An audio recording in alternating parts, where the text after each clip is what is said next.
میرا نام احمد علی خان ہے۔ یہ ویڈیو بہت ضروری ہے اور ان لوگوں کے لیے جو کہ 14 جون کو سوچ رہے ہیں کہ آئیں یا نہ آئیں واشنگٹن پاکستان ایمبیسی کے۔ میں ایک ٹرائی کرتا ہوں آپ صرف ان لوگوں کے ساتھ ویڈیو شیئر کریں، ہو سکتا ہے کہ اس کو دیکھ کے وہ موٹیویٹ ہو جائے اور آ جائے۔ اس دفعہ ہفتے والے دن میں نے چھٹی لی اور میں نے سوچا فلائٹ بک کراتا ہوں یہاں سے ٹورنٹو سے واشنگٹن اور پھر بیک۔ $700 کی فلائٹ پڑ رہی تھی، 1.5 گھنٹے کی فلائٹ ٹائم ہے اور ادھر جا کے آپ نے واپس آنا ہے، پر میں یہ فلائٹ نہیں کرا رہا۔ کیوں نہیں کرا رہا ابھی بتا دوں۔ پورا ہفتہ کام کرنے کے بعد جمعے والے دن مجھے رات کو 10-11 بجے چھٹی کر کے میں گھر جاؤں گا۔ 2-3 بجے سیٹرڈے والے دن صبح نکلوں گا وہاں سے، نیند بھی پوری نہیں ہوگی اور اس کے بعد 10-12 گھنٹے کی تقریباً یہ ڈرائیو ہے۔ 9 گھنٹے بتا رہا ہے GPS، لیکن رش رولے میں اور باقی جگہوں کے اوپر آپ کو سٹاپ میں ٹائم لگ جاتا ہے، 12 گھنٹے لگ جاتے ہیں آپ کو۔ ڈرائیو کر کے میں آؤں گا واشنگٹن اور اس کے بعد فیلڈ مارشل صاحب کا سواگت کر کے اگلے دن صبح نکلوں گا اور واپس 12 گھنٹے کی ڈرائیو کر کے ٹورنٹو آؤں گا۔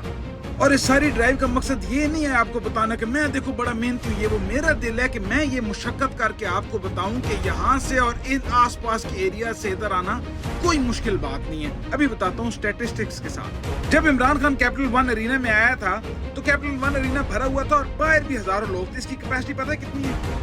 20,000 کی اس کی کیپیسٹی۔ اس وقت وہ پرائم منسٹر تھا، سورج چڑھا ہوا تھا، ہر بندہ آنا چاہ رہا تھا۔ آج وہ جیل کے اندر پڑا ہوا، آج دیکھتے ہیں کتنے لوگ آنا چاہ رہے ہیں۔ میری یہ ساری مشقت کرنے کی وجہ پتہ کیا ہے؟ میں نے گوگل سے پوچھا کہ یار واشنگٹن ایریا کے آس پاس کتنے پاکستانی رہتے ہیں؟ تقریباً 40,000 کے آس پاس واشنگٹن ایریا کے اندر رہتے ہیں اور نیچے آپ دیکھو 1,10,000 پاکستانی جو ہے وہ نیو یارک اور اس کے گرد و نواح میں رہتے ہیں، اور نیو یارک سے واشنگٹن کا راستہ 5 گھنٹے کا ہے۔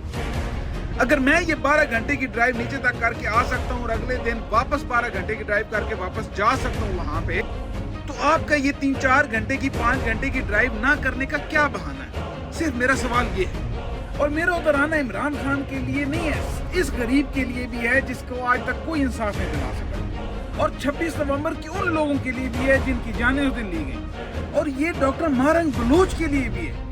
ہماری اس بلوچ بہن کو غیر قانونی طور کے اوپر ان لوگوں نے اندر رکھا ہوا ہے، اور ہر اس انسان کے لیے ہے جو کہ غیر قانونی طور کے اوپر حراست میں موجود ہے اور جس کے ساتھ ہے، ہر بندے کے لیے یہ والا۔ اس لیے میں یہ آ رہا ہوں۔ اب مجھے آپ کامنٹ میں بتائیں کہ 14 جون ہفتے والے دن پاکستان ایمبیسی واشنگٹن میں آپ کے نہ آنے کا کیا بہانہ ہے؟